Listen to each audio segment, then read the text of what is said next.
মানুষের মনে কত কথা, তাই না বন্ধুরা? মানুষের জীবনটা নাটকের চেয়ে নাটকীয়।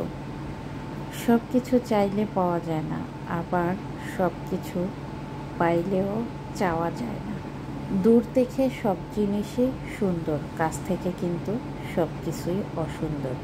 হ্যালো এভরিওয়ান, আসসালামু আলাইকুম, welcome back to my channel. সবাই কেমন আছেন? আশা করছি যে যেখানে আছেন ভালো আছেন, সুস্থ আছেন, নিরাপদে আছেন। তো সকাল সকাল চলে আসলাম রান্নাঘরে আর আপনাদের সাথে ভিডিও শেয়ার করা শুরু করলাম। তো যাই হোক, সব কিছু কাজকর্ম মিটিয়ে নিয়ে ইলিশ মাছটা তুলে দিয়েছি। রান্নাটা শেয়ার করতে পারি নাই ব্যস্ততার খাতিরে।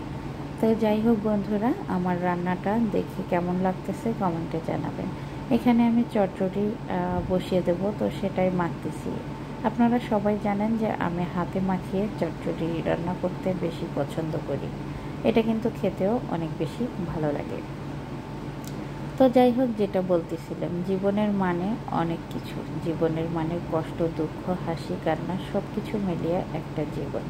প্রত্যেকটা মানুষের জীবনে কিছু না কিছু নাটকীয়তা থাকে। এটা হচ্ছে বাস্তব জীবনের একটা অংশ। আমরা নাটকে যা দেখি, জীবনটাও কিন্তু তাই। এটাই কিন্তু প্রতিনিয়ত মানুষের চলে আসে। তার মধ্যেও একটা কথা, সব সময় চেষ্টা করবেন ভালো থাকতে আর মানুষের ভালো চাইতে। অবশ্যই আল্লাহ আপনার ভালো করবে। তো যাই হোক, আমি রান্নাঘরটা একটু ক্লিন করে নিচ্ছি আর পাশাপাশি রান্নাগুলো এক এক করে উঠিয়ে দিচ্ছি। ইলিশ মাছটা হয়ে গেছে, এখন চচ্চড়িটা রান্না শেষ করব খুব তাড়াতাড়ি। তো এখানে হচ্ছে পটল, কাঁঠালের বিচি, আলু আর মাছের মাথা দিয়ে চচ্চড়ি।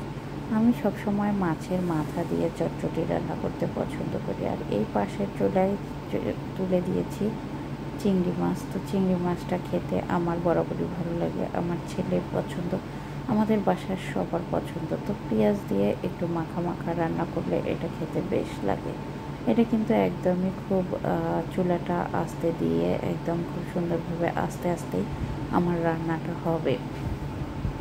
তো যাই হোক, আমার রান্নাগুলো দেখতে থাকেন, পাশে থাকেন, সাপোর্ট করেন। আমিও আপনাদেরকে সাপোর্ট করব ইনশাল্লাহ। ইদানিং প্রতিনিয়ত ভিডিও দেওয়া আমার পক্ষে সম্ভব হচ্ছে না, কেন জানি দিন শেষে আমি অনেক বেশি ব্যস্ত হয়ে পড়ি। আমি টাইম মেনটেন করতে পারছি না, কী কারণে জানি না। ইদানিং আর কিছু ভালো লাগে না, কেন ভালো লাগে না সেটাও জানি না। তো সবাই আমার জন্য দোয়া করবেন, আপনাদের জন্য অনেক অনেক দোয়া আর ভালোবাসা রইল।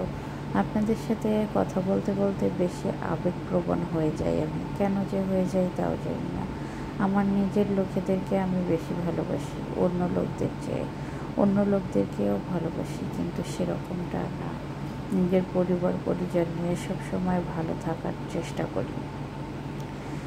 তো যাই হোক, আসলে এখন বাংলাদেশের অবস্থা খুবই খারাপ। তো সেক্ষেত্রে কিন্তু মানুষ এখন মানুষের মধ্যে নাই। সবাই কেমন যেন উলট পালট হয়ে যাচ্ছে, দুনিয়াটা কেন জানি কেমন হয়ে যাচ্ছে। চারিদিকে শুধু খুন খারাপি, রাহাজানি, নিজের লোককেও বিশ্বাস নাই, পরের লোককেও বিশ্বাস নাই। তো যাই হোক, আল্লাহ আমাদেরকে হেদায়েত দান করুক, সবাই ভালোভাবে বাঁচতে শিখুক। তো এগুলো অবস্থা থেকে সবাই বেরিয়ে আসুক, এই কামনা করছি সবার জন্য। সুস্থ জীবনের জন্য সবাই কামনা করি, সবাই ভালো থাকি। অবশ্যই নিজের শরীরের দিকে খেয়াল রাখবেন। তো যাই হোক বন্ধুরা, ভিডিওটি এখানেই শেষ করব। রাতের বেলা একটু হাঁটতে বের হয়েছি।